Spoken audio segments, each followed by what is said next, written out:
नमस्कार। क्या मृत्यु के बाद भोगना पड़ता है अपने कर्मों का फल? आइए इस बात को समझने का प्रयास करते हैं, फिर आप स्वयं ही इसका उत्तर दे सकते हैं। अधिकतर लोग एक शरीर और उसमें एक आत्मा होता है ऐसा जानते हैं, लेकिन कुछ ही लोग जानते होंगे कि हमारे शास्त्रों में तीन प्रकार के शरीर बताए गए हैं: स्थूल शरीर, सूक्ष्म शरीर और कारण शरीर। पांच ज्ञानेंद्रिय: नेत्र, कान, आंख, जिह्वा, त्वचा। पांच कर्मेंद्रिय: हाथ, पैर, जननेंद्रिय, वाणी और गुदा। पांच तन्मात्राएं: रूप, रस, स्पर्श, शब्द, गंध। पांच भूत: पृथ्वी, जल, वायु, अग्नि, आकाश। चार अंतःकरण: मन, बुद्धि, चित्त और अहंकार। और तीन गुण: सत्व, तम, रज। इस प्रकार कुल 27 तत्वों से बना है यह स्थूल शरीर। सूक्ष्म शरीर में पांच महाभूत और तीन गुण नहीं होते, अर्थात पांच ज्ञानेंद्रिय, पांच कर्मेंद्रिय, पांच तन्मात्राएं और चार अंतःकरण से सूक्ष्म शरीर बनता है। और एक कारण शरीर कहा गया है जो बस तीन गुणों से बनता है: सत्व, तम और रज, जिसमें मनुष्य का स्वभाव बनता है। इसी में हमारे कर्म संचित होते हैं। कर्म फलों को भोगने वाला यह सूक्ष्म शरीर ही है। सूक्ष्म शरीर ही स्थूल शरीर रूपी रथ को चलाने वाला है और वही वास्तव में करता है। इसे देही, जीव या जीवात्मा भी कहा जाता है। फिर होता है आत्मा, जो जीवात्मा के अंदर होता है, जो निर्लिप्त होता है, लेकिन शरीर से तब तक बंधा रहता है जब तक सूक्ष्म शरीर नष्ट न हो जाए। इस मान्यता के अनुसार सूक्ष्म शरीर ही वह करता है जो सब करवाता है, और मृत्यु के बाद कर्म भोग भोगने के लिए यही होता है। अब यहां से रोचक बात शुरू होती है। कर्म भोग सिद्धांत के अनुसार हर व्यक्ति का कर्म बिना कर्मफल भोगे समाप्त नहीं होता, फिर चाहे वह कर्म अच्छा हो या बुरा। ऐसे में मृत्यु के बाद हर व्यक्ति को अपने जीवन के कर्म फल को भोगने का विधान बताया गया है, और उसके बाद पुनः कर्मों के ही अनुसार नया जन्म लेना पड़ता है। और नए जन्म में ये कर्म फल संचित कर्म या प्रारब्ध के रूप में बताए गए हैं। तो अब हम मृत्यु के बाद की गतिविधि पर गौर करते हैं। आत्मा को निर्लिप्त कहा गया है कि वो शरीर में होकर भी कर्म के बंधन से नहीं बंधता, अतः मृत्यु के बाद आत्मा कर्म भोग भोगे यह उचित नहीं लगता। यह हम यूं कह सकते हैं कि आत्मा कर्म भोग भोगने का उचित उम्मीदवार नहीं है। साथ ही आत्मा को तो न काटा जा सकता है, न जलाया जा सकता है, न डुबोया जा सकता है, न सुखाया जा सकता है। यह बात स्वयं भगवान कृष्ण ने गीता में कही है: नयनम छिन्दन्ति शस्त्राणि, नयनम दहति पावकः, न चैनम क्लेदयन्तापो, न शोष्यति मारुतः। आत्मा परमात्मा का ही अंश है। अहम आत्मा गुडाकेशः सर्वभूताशय स्थितः अहमादिश्च मध्यम च भूतानामन्तेव च। ऐसे में आत्मा को कोई दंड भोगना मृत्यु के बाद यह कोई औचित्य ही नहीं रखता। जिस भौतिक या स्थूल शरीर से जीवन भर कर्म हुए थे वह तो मृत्यु के बाद धरती पर ही नष्ट हो जाता है, चाहे उसे जलाकर, दफनाकर या नेचुरल डिके से। ऐसे में स्थूल शरीर के भी कर्म भोग भोगने की संभावना समाप्त हो जाती है। तो अब कर्म भोग सिद्धांत को सार्थक बनाने के लिए एक सूक्ष्म शरीर का कंसेप्ट लाया गया और बताया गया कि यह स्थूल शरीर के अंदर होता है और मृत्यु के बाद यह स्थूल शरीर से निकल जाता है। अब सूक्ष्म शरीर पांच महाभूतों से निर्मित नहीं होता, और सूक्ष्मता के अपने गुण के कारण इस पर भी आग में जलने, तेल में तलने वाले दंड काम नहीं करते। मतलब मूलतः सूक्ष्म शरीर को भी किसी प्रकार शारीरिक दंड नहीं दिया जा सकता, क्योंकि कोई भौतिक शरीर ही नहीं है। तो अब गरुड़ पुराण में कथा आती है कि मृत व्यक्ति के नाम पर परिवारजन द्वारा दिए गए पिंड दान के पिंड से एक हाथ लंबा नया शरीर मिलता है, जो लगभग 10 दिन के पिंड दान से पूर्ण रूप में आ जाता है, और फिर इसी शरीर के माध्यम से सूक्ष्म शरीर को दंड भोगना पड़ता है। अब जरा सोचिए कि कहा जाता है कि भौतिक शरीर तो सूक्ष्म शरीर का माध्यम मात्र था, जिसके प्रयोग से सूक्ष्म शरीर ने जीवन भर कर्म किया, लेकिन वह शरीर तो धरती पर ही नष्ट हो जाता है। और फिर एक हाथ लंबे नए शरीर, जिसने कोई कर्म ही नहीं किया, उसके माध्यम से सूक्ष्म शरीर को दंड देने का तर्क कितना सही है। अब और एक बात यह भी है कि यदि पिंडदान से ही एक नए शरीर की रचना होती है और उसे दंड मिलता है, तो कोई पिंडदान ही क्यों दे जिससे शरीर ही न बने, तो दंड भी नहीं भोगना होगा। तो यहाँ यह तर्क दिया जाता है कि बिना दंड भोगे सूक्ष्म शरीर भटकता रहेगा और आत्मा मुक्त नहीं हो पाएगा। हिंदू मान्यता में पिंड देने का विधान है, बाकी धर्मों में तो ऐसा विधान ही नहीं है। तो क्या उन सब धर्मों में मरने वालों का सूक्ष्म शरीर उस धर्म के अनुसार चलता है? क्या आत्मा और सूक्ष्म शरीर के स्तर पर भी धार्मिक और अन्य भेदभाव काम करते हैं? इसका उत्तर किसी भी धार्मिक पुस्तक में नहीं मिलता। और यदि हमारा धर्म सनातन है तो यह सब पर एक समान लागू होना चाहिए। और यदि यह बात सच है तो बाकी सभी धर्मों के लोग मृत्यु के बाद निश्चित रूप से भटक रहे होंगे और उनमें किसी के भी सूक्ष्म शरीर ने नया जन्म नहीं लिया होगा। ऐसे में जो नए जन्म हो रहे हैं उनमें नई आत्मा और नए सूक्ष्म शरीर की आवश्यकता होगी, लेकिन यह कहां और किस आधार पर मिलेगा, इसका भी कोई स्पष्ट व्याख्या कहीं नहीं है। शास्त्र कहते हैं कि बिना भुगते करोड़ों वर्षों में भी कर्मफल का भोग समाप्त नहीं होता, अर्थात उसे भुगतना ही पड़ता है। और जो कर्मफल मृत्यु के बाद के दंड भोगने के बाद भी बच जाता है, उसे भोगने के लिए पुनर्जन्म लेना पड़ता है। अब अगर आपके कर्म अच्छे बचते हैं तो आप अच्छी योनि, अच्छे घर परिवार में पैदा होंगे, अन्यथा आपको निम्न स्तर की व्यवस्था में जन्म लेना पड़ेगा। अब यदि यह बात सही है तो फिर भगवान को अवतार लेकर धर्म की रक्षा करने की आवश्यकता क्यों पड़ी? सभी लोग का हिसाब किताब मरने के बाद और जीवन मृत्यु के चक्र में होता रहता। वैसे भी धरती को दुख का सागर ही तो बताया जाता है और लोग अपने कर्मों का फल भोगने के लिए ही तो यहाँ आते हैं। ऐसे में कोई आतताई यदि लोगों को कष्ट पहुंचाता या मारता है तो वह तो लोगों को कर्म भोग सिद्धांत में ही सहायता कर रहा है।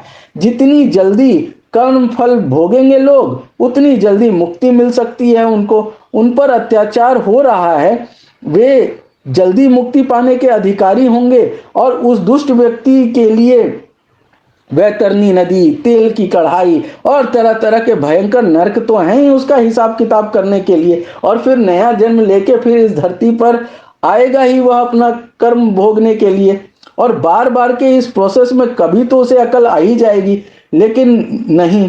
श्रीमद् भगवत गीता से लेकर दुर्गा सप्तशती में भी यही कहा गया है कि जब जब अधर्म बढ़ेगा, ईश्वर अवतार लेके धर्म स्थापित करेंगे और सज्जनों की रक्षा करेंगे। इस पर तर्क आता है कि सभी लोग धरती पर कष्ट भोगने नहीं आते, कुछ अच्छे कर्म का फल भोगने भी आते हैं और उनकी रक्षा भगवान सदैव करते हैं। अब यदि यह बात सत्य है तो धरती को दुख का सागर कहना गलत है। और जो इतनी कहानियां हैं जो कहती हैं कि जब किसी ने कोई गलती की तो उसे धरती पर शाप देकर भोगने के लिए भेज दिया जाता है, वे भी तार्किक नहीं लगते। यहां तक कि प्रभु श्री राम को भी शापवश ही धरती पर आना था और सीता माता के वियोग में तड़पना पड़ा था। अन्यथा यदि कर्म भोग सिद्धांत अपने मूल रूप में सही काम करता तो किसी न्याय व्यवस्था और दंड व्यवस्था बनाने की जरूरत ही नहीं होती। सब हिसाब किताब मरने के बाद और जीवन चक्र में चलता रहता जब तक मोक्ष नहीं मिल जाता। लेकिन धरती पर भगवान के अवतार की भी बात होती है और दंड और न्याय व्यवस्था भी बनाई गई है, जो यह बताने के लिए काफी है कि इस धरती पर ही अपने कर्मों का फल भुगतना होता है। और यदि सब लोग का जन्म धरती पर दुख भोगने के लिए नहीं होता तो फिर धरती से मोक्ष की कामना ही क्यों की जाए? वैसे भी मोक्ष के बाद जिस परमात्मा में विलीन होना है, वे यदि स्वयं धरती पर अवतरित होते हैं तो उनका साथ तो धरती पर ही मिल रहा है। तो यह क्या मोक्ष से कम हुआ? आज तक न आत्मा का कोई प्रमाण मिला, न किसी सूक्ष्म शरीर का। फिर भी यह मान्यता है और कर्मभोग सिद्धांत माना जाता है। कुछ लोगों का यह भी तर्क होता है कि चाहे ऐसा होता हो या नहीं, कम से कम इस नाम पर लोग गलत करने से तो डरते हैं। कुछ तो अपराध कम होते हैं, लेकिन इसका भी कोई प्रामाणिक आंकड़ा नहीं है किसी के पास। बल्कि उल्टे यह अवश्य होता है कि आदमी सोचता है कि मरने के बाद क्या होता है क्या पता, कम से कम इस जीवन में तो मजे ले लो, भले गलत ही क्यों न करना पड़े, और यदि अगला जन्म हुआ तो अगले जन्म की अगले जन्म में देख ली जाएगी। वैसे भी ये याद तो रहना नहीं है कि अगले जन्म में हमने क्या अच्छा किया था और क्या गलत, और कितना अच्छा करने से मोक्ष मिलेगा। तो ये सब धारणाएं बनाई गई लोगों पर अंकुश लगाने के लिए।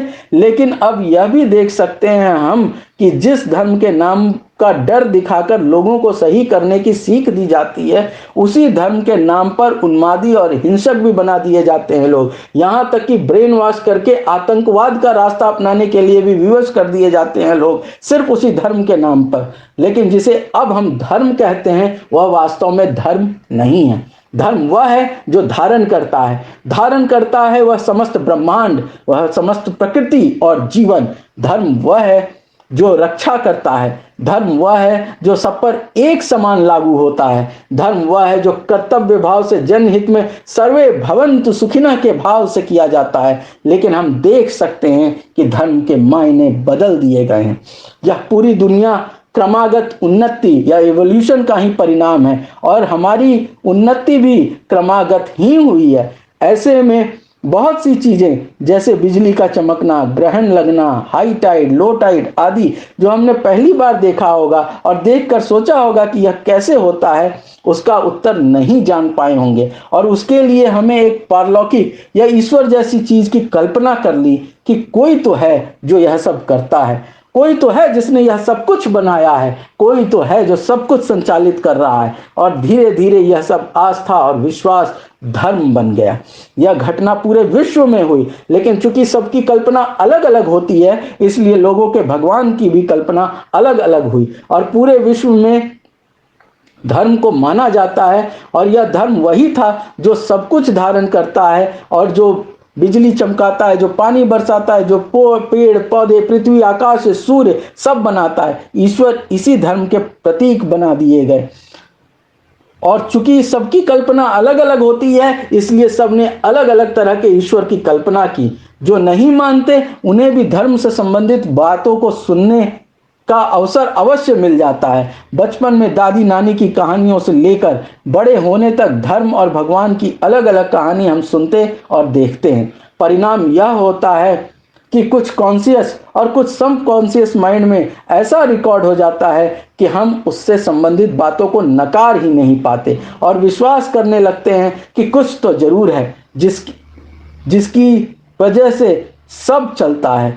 जो लोग ईश्वर नहीं मानते, उनमें से भी बहुत लोग एनर्जी के रूप में उस ईश्वर को ही मानते हैं। इसी कारण साइंस के कुछ स्टूडेंट्स और साइंस में पढ़े व्यक्ति भी जीवन में धर्म और पारलौकिक चीज़ों को पूर्णतः नहीं नकारते, और कुछ कुछ जगह तो पारलौकिक प्रक्रिया मानकर उसके आगे नतमस्तक भी हो जाते हैं। परिणाम यह होता है कि एक आम आदमी सोचता है कि जब इतना जानकार व्यक्ति मान रहा है तो कुछ तो अवश्य ही होगा, और वह भी बिना किसी जांच परख के विश्वास करने लगता है उन चीज़ों पर जिनका कोई प्रमाण नहीं है। कुछ लोग कहते हैं कि तुम भगवान नहीं है, प्रूफ करके दिखाओ, लेकिन ये मानने के लिए तैयार नहीं होते कि इसमें कुछ प्रूव करने जैसा है ही नहीं,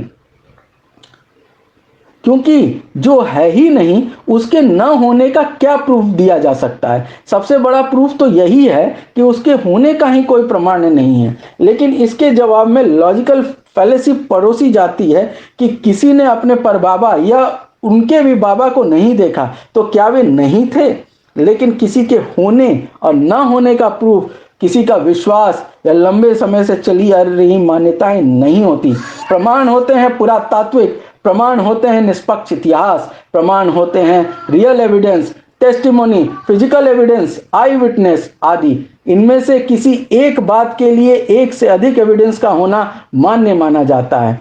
हम हैं क्योंकि हमारे कोई माता पिता हैं, और वे हैं क्योंकि उनके कोई माता पिता थे, और इस तरह हम एवोल्यूशन के स्टार्ट तक जा सकते हैं। लेकिन जिसे ईश्वर बताया जाता है वह अकेला ही सबका माता पिता बता दिया जाता है, और लगभग हर धर्म में किसी नाम पर या बस इच्छा शक्ति से ही उसने ब्रह्मांड और दुनिया बना दी, ऐसा बताया जाता है। एवोल्यूशन के प्रूफ हैं, लेकिन अचानक से कोई कुछ बना दे उसका कोई प्रूफ नहीं हो सकता। लेकिन लोग बिना प्रूफ के भी ऐसी बातों पर विश्वास करते हैं और स्वयं को आस्तिक कहते हैं। और जो ईश्वर या ईश्वर के नाम पर लिखी किताब नहीं मानता उसे नास्तिक कहते हैं। जबकि नास्तिक वह नहीं जो ईश्वर या उससे संबंधित किताब को नहीं मानता, बल्कि नास्तिक वह है जो ईश्वर से जुड़े विश्वास और बातों को बिना प्रमाण नहीं मानता।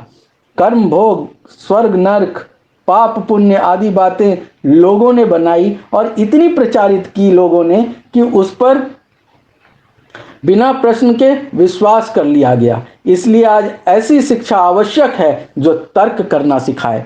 लोग कहते हैं कि कोई कैसे अंबानी अडानी के घर पैदा हो जाता है और कोई बिल्कुल गरीब घर के। अगर कर्म भोग सिद्धांत नहीं होता तो यह सब बातें कैसे होती हैं? इसका सीधा सा जवाब यह है कि ऐसा इसीलिए होता है कि अंबानी हो या अडानी हो या कोई गरीब, सब एक स्त्री और पुरुष के संतान उत्पत्ति के लिए समागम के परिणाम है। अंबानी का बेटा अंबानी माँ बाप की प्रजनन प्रक्रिया से उत्पन्न उनका अंश है, इसीलिए वो अंबानी का बेटा है, न कि किसी पूर्व जन्म के कर्मों का परिणाम।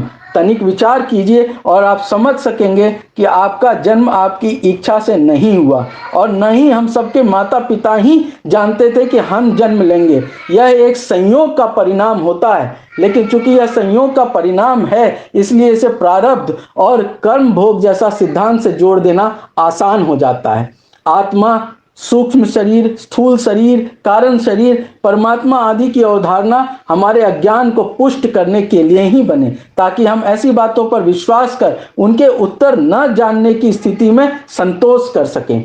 बहुत से लोग आज भी उसी अवधारणा पर ही रुके हैं और यदि सभी ऐसा ही सोचते तो आगे खोज ही नहीं होती। लेकिन खोज हुए, क्योंकि वैज्ञानिक मानसिकता के लोग भी हुए हैं जो क्यों, क्या, कैसे जैसे प्रश्न का उत्तर ढूंढे बिना चुप नहीं बैठते। आज साइंस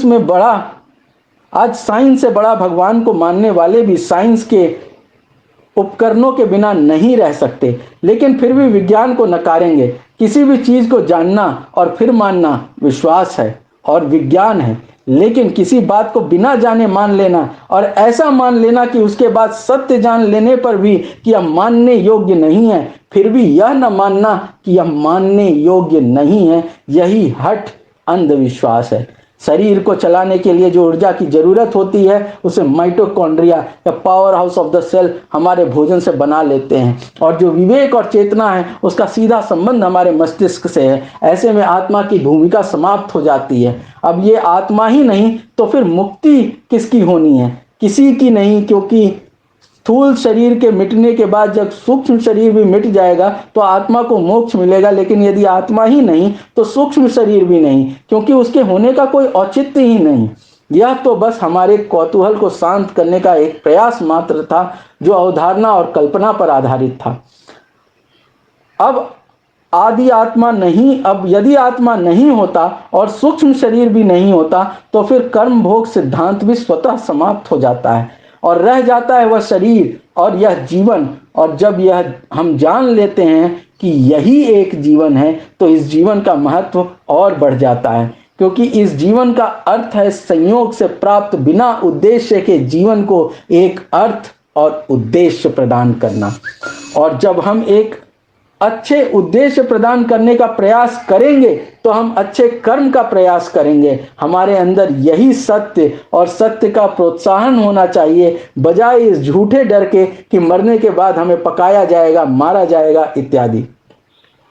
हम सब और यह विराट ब्रह्मांड सभी कार्य कारण और परिणाम के सिद्धांत से बंधे हैं, जो कहता है कि हर कार्य एक न एक कारण से अवश्य जुड़ा होता है और कम से कम एक न एक परिणाम अवश्य देता है। हर परिणाम अपने आप में किसी और कार्य का कारण हो सकता है और इसी प्रकार हर कारण किसी न किसी कार्य और परिणाम से जुड़ा हो सकता है। अब कौन सा कार्य किस परिणाम का कारण बन जाए और कब कौन सा परिणाम किस नए कार्य का कारण बन जाए यह नहीं बताया जा सकता। इसलिए सटीक भविष्यवाणी भी नहीं हो सकती, क्योंकि कार्य कारण और परिणाम तीनों को हम स्वयं नियंत्रित नहीं कर सकते, इसलिए कोई भविष्य नहीं जान सकता, और जो जाना जाता है वह एक संभावना होती है, सटीक भविष्य की भविष्यवाणी नहीं। अब ऐसे में हमें क्या करना चाहिए? कोई मनमानी भी तो कर सकता है, क्योंकि उसको अब किसी का डर ही नहीं है।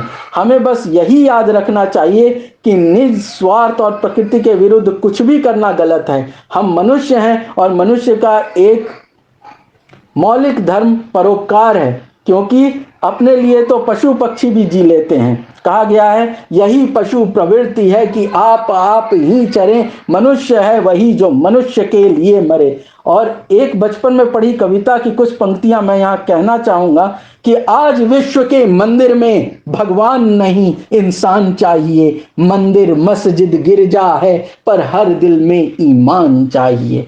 मंदिर मस्जिद गिरजा में होता है संध्या का वंदन, पर सुनता है कौन आज दुखियों का हृदय विदारक क्रंदन। हर दुखियों के दरवाजे पर बुला रहा भगवान खड़ा है, हर झोपड़ी में देखो पीड़ित सच्चा इंसान खड़ा है। पूजा व्रत अर्चन वंदन है, पर पथ की पहचान चाहिए। आज विश्व के मंदिर में भगवान नहीं इंसान चाहिए, आज विश्व के मंदिर में भगवान नहीं इंसान चाहिए। मोक्ष, कर्म भोग, पुनर्जन्म और आत्मा आदि पर मैंने विस्तार से अपनी पुस्तक आत्मा की खोज एक आधुनिक दर्शन में चर्चा की है। यह पुस्तक अवश्य आपको रोचक जानकारी से अवगत कराएगी और मुझे उम्मीद है यह आपको पसंद आएगी। आप इसे कमेंट बॉक्स में दिए लिंक से अमेज़न से भी ले सकते हैं। हमसे जुड़ने के लिए और इस तरह की रोचक जानकारी के लिए चैनल सब्सक्राइब अवश्य करें। हम आपको नई बातों से अवगत कराते रहेंगे। बहुत बहुत धन्यवाद।